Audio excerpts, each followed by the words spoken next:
Sweat by Zora Neale Hurston. It was 11 o'clock of a spring night in Florida. It was Sunday. Any other night, Delia Jones would have been in bed for 2 hours by this time, but she was a washwoman, and Monday morning meant a great deal to her. So she collected the soiled clothes on Saturday when she returned to clean things. Sunday night after church, she sorted them and put the white things to soak. It saved her almost a half-day's start. A great hamper in the bedroom held the clothes that she brought home. It was so much neater than a number of bundles lying around. She squatted in the kitchen floor beside the great pile of clothes, sorting them into small heaps according to color, and humming a song in a mournful key, but wondering through it all where Sykes, her husband, had gone, and her horse and buckboard. Just then something long, round, limp, and black fell upon her shoulders and slithered to the floor beside her. A great terror took hold of her. It softened her knees and dried her mouth, so that it was a full minute before she could cry out or move. And she saw that it was a big bull whip her husband liked to carry when he drove. She lifted her eyes to the door and saw him standing there, bent over with laughter at her fright. She screamed at him, "Sykes, what you throw that whip on me like that? You know it would scare me. Looks just like a snake. And you knows how scared I is of snakes." "Of course I know it. That's how come I done it." He slapped his leg with his hand and almost rolled on the ground in his mirth. "If such a big fool that you got to have a fit over an earthworm on a string. Don't care how bad I scare you. You ain't got no business doing it. God knows it's a sin. Some day I'm gonna to drop dead with some of your foolishness. 'Nother thing, where you been with my rig? I feed dat pony. He ain't for you driving with no bullwhip. You show is one aggravating person, woman," he declared, and stepped into the room. She resumed her work and did not answer him at once. "I done told you time and again to keep them white folks' clothes out of this house." He picked up the whip and glared down at her. Delia went on with her work. She went out into the yard and returned with a galvanized tub and set it on the wash bench. She saw that Sykes had kicked all the clothes together again, and now stood in her way truculently, his whole manner hoping, praying for an argument. But she walked calmly around him and commenced to resort the things. "Next time I'm gonna kick him outdoors," he threatened as he struck a match along the leg of his corduroy breeches. Delia never looked up from her work, and her thin, stooped shoulders sagged further. "I ain't no fuss tonight, Sykes. I just come from taking sacrament at the church house." He snorted scornfully. "Yeah, you just come from the church house on Sunday night, but is going to work on them clothes. You ain't nothing but a hypocrite. One of them amen corner Christians sing, whoop and shout, and then come home and wash white folks' clothes on the Sabbath." He stepped roughly upon the whitest pile of things, kicking them helter-skelter as he crossed the room. His wife gave a little scream of dismay, and quickly gathered them together again. "Sykes, you quit grinding dirt into these clothes. How can I get through by Saturday if I don't start on Sunday? I don't care if you never get through. Anyhow, I done promised God a couple of other men. I ain't gonna have it in my house. Don't give me no lip neither, else I'll throw 'em out, and put my fist inside yo' head to boot." Delilah's habitual meekness seemed to slip from her shoulders like a blown scarf. She was on her feet, her poor little body, her bare knuckly hands bravely defying the strapping hulk before her. "Look a here, Sykes, you done gone too fur, and I've been married to you for 15 years. I've been takin' in washin' for 15 years. Sweat, sweat, sweat, workin' sweat, cryin' sweat, prayin' sweat." "What's that got to do with me?" he asked brutally. "What's it got to do with you, Sykes? My tub of suds has filled your belly with vitals more times than your hands has filled it. My suite is done paid for this house, and I reckon I keep on sweating in it." She seized the iron skillet from the stove and struck a defensive pose, which act surprised him greatly. Coming from her, it cowed him and did not strike her as he usually did. "Now you won't," she panted. "That old snaggle-toothed black woman you runnin' with ain't comin' here to pile up my sweat and blood. You ain't paid for nothin' on this place, and I'm gonna stay right here till I'm toted out foot foremost. Well, you better quit getting me riled up, else they'll be toting you out sooner than you expect. I'm so tired of you, I don't know what to do. God, how I hate skinny women." A little awed by this new Delilah, he sidled out the door and slammed the back gate after him. He did not say where he had gone, but she knew too well. She knew very well that he would not return until nearly daybreak also. Her work over, she went on to bed, but no, not to sleep at once. Things had come to a pretty pass. She lay awake, gazing upon the debris that cluttered their matrimonial trail, not an image left standing along the way. Anything like flowers had long ago been drowned out in the salty stream that had been pressed from her heart, her tears, her sweat, her blood. She had brought love to the union, and he had brought a longing after the flesh. 2 months after the wedding, he had given her the first brutal beating. She had the memory of his numerous trips to Orlando with all his wages when he returned to her penniless. Even before the first year had passed, she was young and soft then, and now she thought of her knotty, muscled limbs, her harsh, knuckly hands, and drew herself up into an unhappy little ball in the middle of the big feather bed. Too late now to hope for love. Even if it were not Bertha, it would be someone else. This case differed from the others only that she was bolder than the other ones, too late for everything except for her little home. She had built it for her old days, and planted one by one the trees and flowers there. It was lovely to her, lovely. Somehow before sleep came, she found herself saying aloud, "Oh well, whatever goes on, the devil's back. He got to come under his belly. Sometime or other, Sykes, like everybody else, is gonna reap his sowing." After that, she was able to build the spiritual earthworks against her husband. His shells could no longer reach her. Amen. She went to sleep and slept until he announced his presence in bed by kicking at her feet and rudely snatching the covers away. "Gimme some kiva, hey?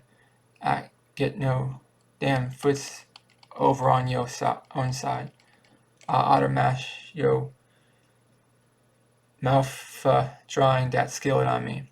Delilah went clear to the rail without answering him, a triumphant indifference to all that he was or did. The week was as full as work for Delilah as other weeks, and Saturday found her behind her little pony, collecting and delivering clothes. It was hot day near the end of July. The village men on Joe Clark's porch even chewed cane listlessly. They did not hurl the cane knots as usual. They let them dribble over the edge of the porch. Even conversation had collapsed under the heat. "Here comes Delia Jones," Jim Martian said, as a shaggy pony came. Round the bend of the town toward them, the rusty buckboard was heaped with baskets of crisp, clean laundry. Yep, Joe Lindsay agreed, hot or cold, rain or shine. Just as regular did weeks roll round, Delia carries them and fetches them on Saturday. She better if she want to eat, said Moses. Sight Jones ain't worth the shot and powder hit would take to kill them. Not to, he ain't. He sure ain't, said Walter Thomas chimed in. It's too bad, too, 'cause she was a right pretty little trick when he got made her myself if he hadn't beat me to it. Delia nodded briefly at the men as she drove past. Too much knocking will ruin any woman. He done beat her enough to kill 3 women, let alone change their looks, said Elia Mosley. How Sight can stomach that big, black, greasy mogul he's layin' round with gets me. Ah, dear, that 8 rock couldn't kiss a sardine can. I done throw it out the back do way last, yeah. Ah, she's fat, that's how come. He's allus been crazy about fat women, put in Merchant. He'd have been tried up with one long time ago if he could have found one to have him. Did I tell you about him comin' slidin' around my wife, bringin' her a basket of pecans out his yard full of present? Is her my wife? She told him take a right straight back home, 'cause Delia works so hard over that wash tub. She reckon everything on that place tastes like sweat and soap suds. I just wish he'd have caught a deer. I'd have made his hips catch on fire down that shell road. I know he done it too. I'm grinning at every woman that passes, Walter Thomas said. But even so, he used to eat some mighty big hunks of humble pie to get that old woman he got. She was as pretty as a speckled pup. That was 15 years ago. He used to be so scared of losing her. She could make him do some parts of the husband's duty. They never was the same in their mind. There ought to be a law about him, said Lindsay. He ain't fit to carry guts to beer. Clark spoke for the first time. Tain't no law on earth that can make a man be decent. If it ain't in him, there's plenty of men that takes a wife like they do a sugar cane. It's round, juicy, and sweet when they gets it, but they squeeze and grind, and wring till they wring every drop of pleasure that's in 'em out. When they satisfied that they's wrung dry, they treats 'em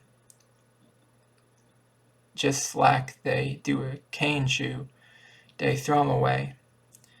They know what they is doing while they is at it, and hates themselves for it, but keeps on hanging after her till she's empty. Then they hates her for being a cane shoe and they way.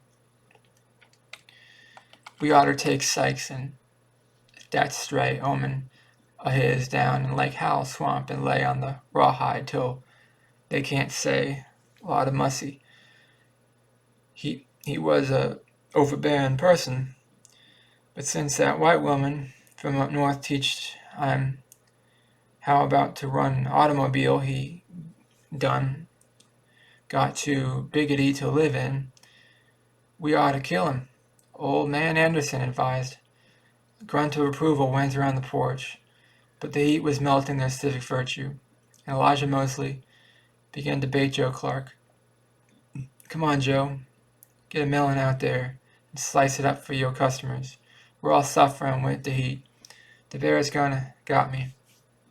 That's right, Joe. Watermelon is just what I needs to cure the epidemics. Walter Thomas joined forces with Mosley. Come on, dear Joe. We all steady customers, and you ain't set us up for a long time. I chooses that long, bow-legged Florida favorite. I got and B dough. You'll give me 20 cents and slice away, Clark retorted. I needs a cool slice myself, and everybody chip in. I'll lend my meat knife. The money was quickly subscribed and the huge melon brought forth. At that moment, Sykes and Bertha arrived. A determined silence fell on the porch, and the melon was put away.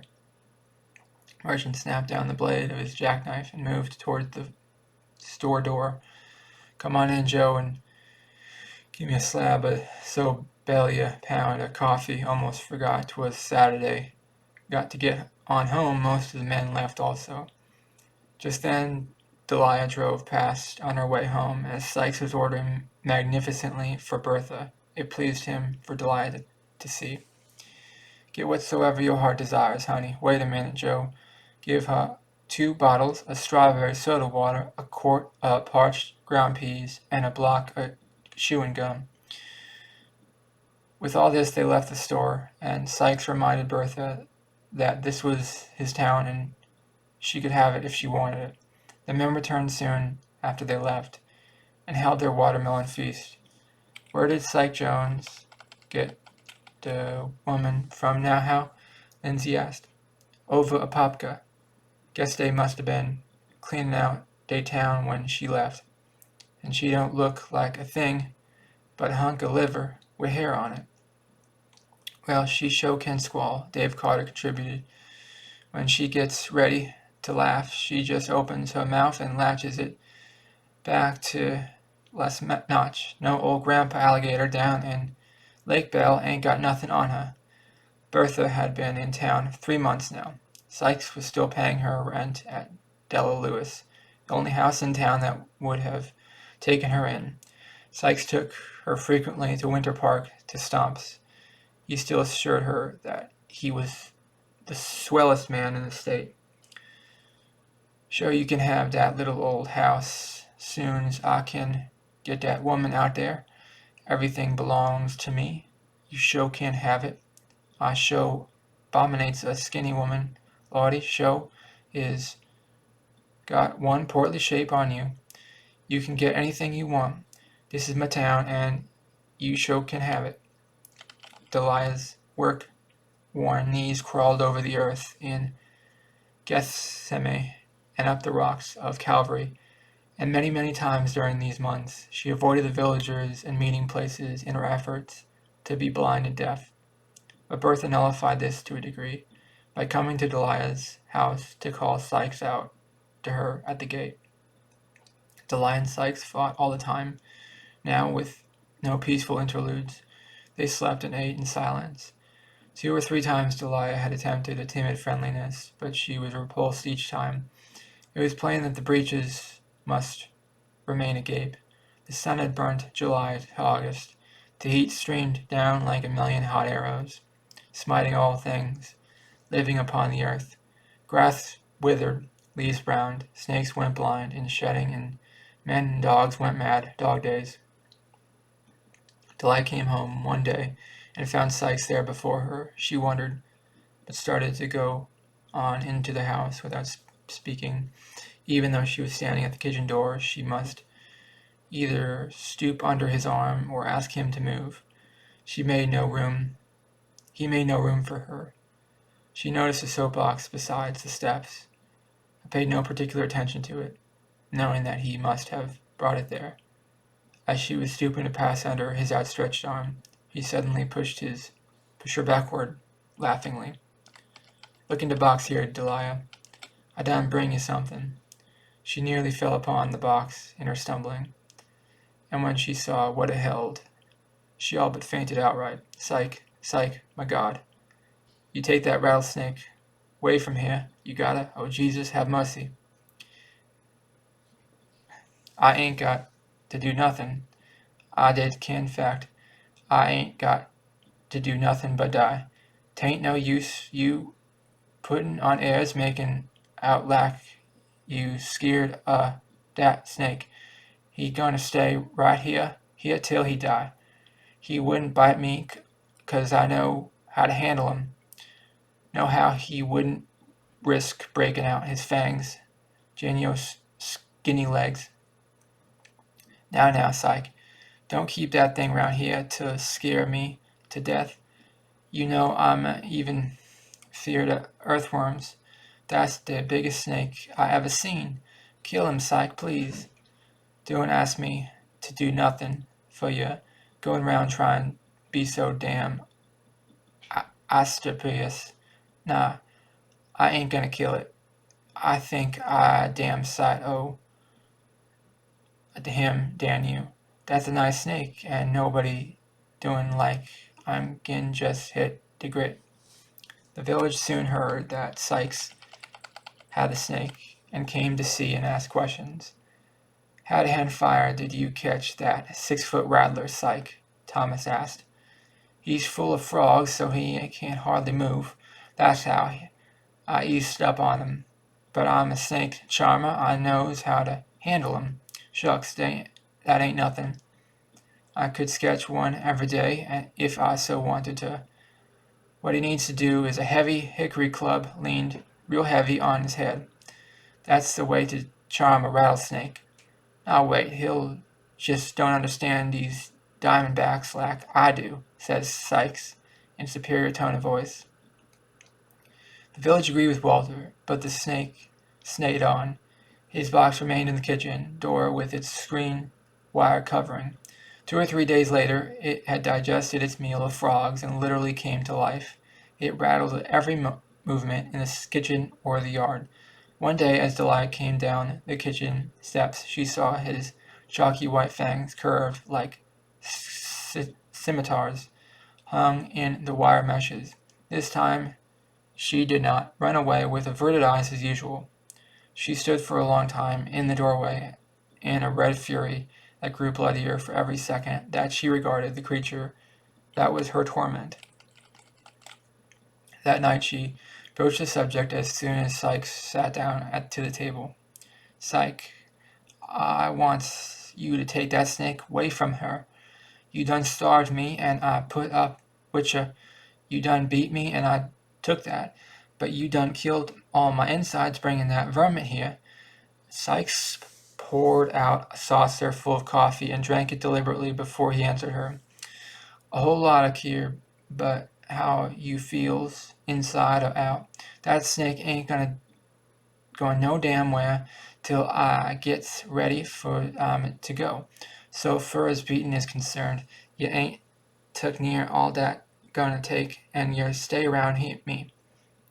Delia pushed back her plate and got up from the table. I hates you, Sykes, she said calmly. I hates you in the same degree that I used to love you. I done tooken till my belly is full up to my neck. That's the reason. I got my letter from the church and moved my membership to Woodbridge, so I don't have to take no sacrament with you.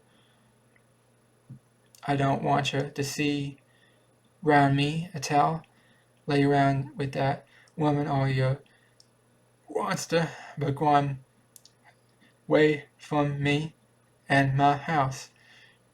I hates you like a suck egg dog. Sykes almost let the huge wad of cornbread and collard greens he had chewing fall out of his mouth in amazement. He had a hard time whipping himself up the proper fury to try to answer Delia. Well, I'm glad you done hates me. I'm sure she hated you hanging on to me. I don't want you. Look at your stringy old neck. Your raw bony legs and arms is enough to cut out man to death. You looks just like the devil doll baby to me. You can't hate me no worse than I hates you. I've been hating you for years. Your old black hide don't look like nothing to me but a passel of wrinkled up rubber with your big old yas flapping on each side like a pair o' buzzard wings. Don't think I'm going to be run away from my house neither. I'm going to the white folks, but you, my young man, do very next time. "Lay your hands on me. My cup is done run over," Delia said with no signs of fear, and Sykes departed from the house, threatening her, but made not the slightest move to carry out any of them. That night he did not return at all. The next day, being Sunday, Delia was glad she did not have to quarrel before she hitched up her pony and drove 4 miles to Woodbridge. She stayed to the night service, love feast, which was very warm and full of spirit. In the emotional winds, her domestic trials were borne far and wide, so that she sang as she drove homeward. Jordan water, black and cold, chills their body, not their soul. And I want to cross Jordan in a calm time. She came from the barn and the kitchen door stopped. "What's the matter, old Satan? You ain't kicking up your racket?"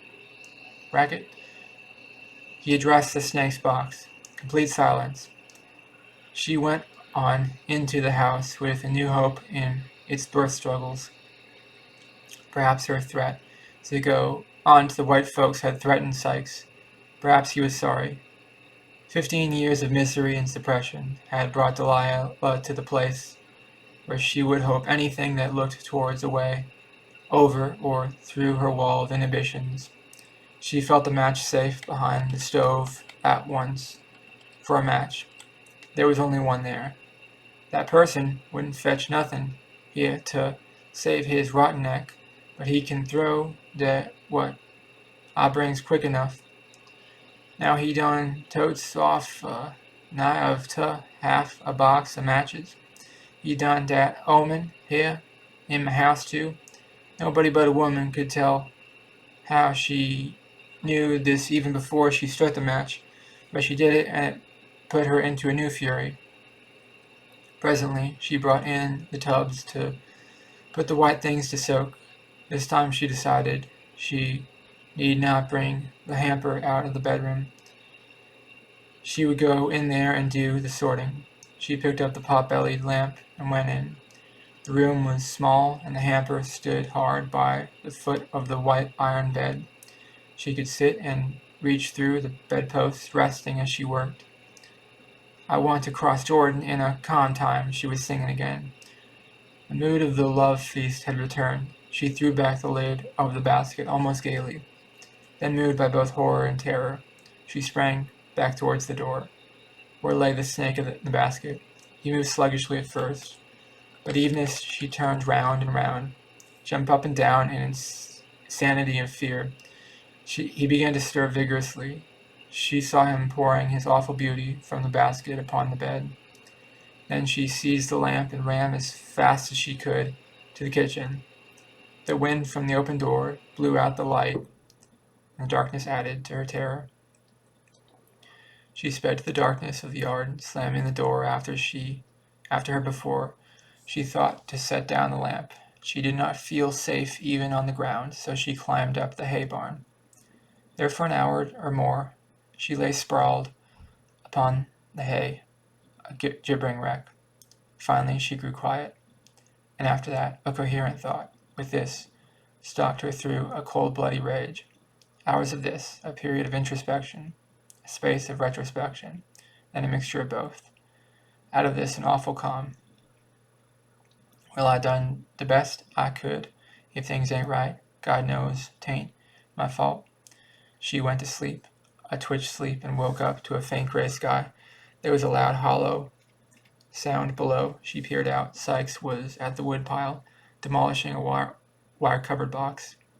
He hurried to the kitchen door, hung outside there some minutes before he entered, and stood some minutes before entering, for he closed it after him. The gray of the sky was spreading.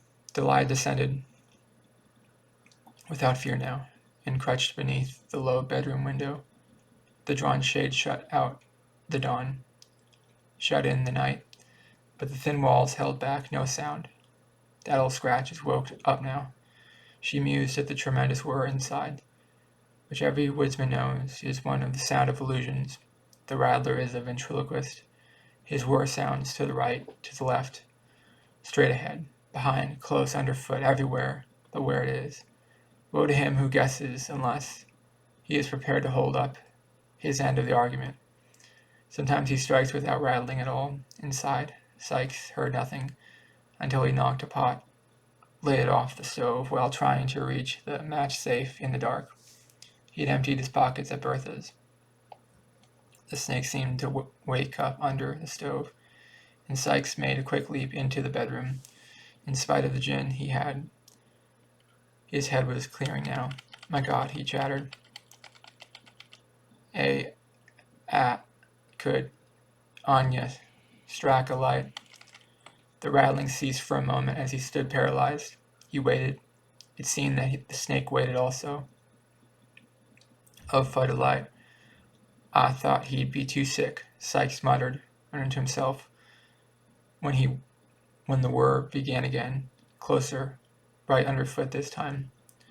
Long before this, Sykes' ability to think he had been flattened down to primitive instinct, and he leaped onto the bed. Outside, Delia heard a cry that might have come from a maddened chimpanzee, a stricken gorilla, all the terror, all the horror, all the rage that man could possibly express, without a recognizable human sound. A tremendous stir inside there, another series of animal screams, the intermittent whir of the reptile, the shade torn violently down from the window, letting in the red dawn, a huge brown hand seizing the window stick, great dull blows upon the wooden floor punctuating the gibberish of sound long after the rattle of the snake had abruptly subsided. All this Delia could see and hear from her place beneath the window, and it made her ill. She crept over to the 4 o'clock, stretched herself on the cool earth to recover. She lay there. Delia. She could not hear Sykes calling in the most despairing tone as one who expected to answer. The sun crept on up, and he called. Delia could not move her legs. Were gone flabby. She never moved. He called, and the sun kept rising. My God, she heard him moan. My God, from heaven. She heard him stumbling about and got up from her flower bed. The sun was growing warm, and as she approached the door, she heard him call out hopefully, Delia, is that you? I hear. She saw him on his hands and knees as soon as she reached the door. He crept an inch or two toward her, all that he was able, and she saw his horribly swollen neck and his one open eye shining with hope. A surge of pity too strong to support bore her away from that eye that could not fail to see the tubs. He would see the lamp. Orlando and its doctors was too far. She could scarcely reach the chinaberry tree, where she waited in the growing heat. Well inside, she knew the cold river was creeping up and up to extinguish that eye, which must know by now that she knew. And that was the end of Sweat by Zora Neale Hurston.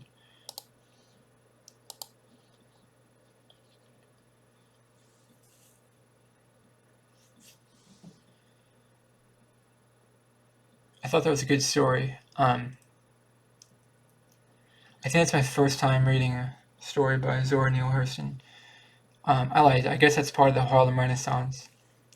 Even though the story takes place in the South, it was written, I guess, in the Harlem Renaissance, I guess. I'll probably read more from her in the future, because it's good to read authors from diverse backgrounds. I thought it was good. I don't know if it's politically correct for me to talk like they're talking, but I just read the story as it's written. I'm not trying to change the words and make it sound like something it's not. I just read the story as it's written, even though it might sound weird for me to say it like I'm like talking like Eminem or something. I don't know, but I just read it as it's written. It's still a good story. Look, I have really bad reading comprehension skills, so like I don't I understand everything 100%.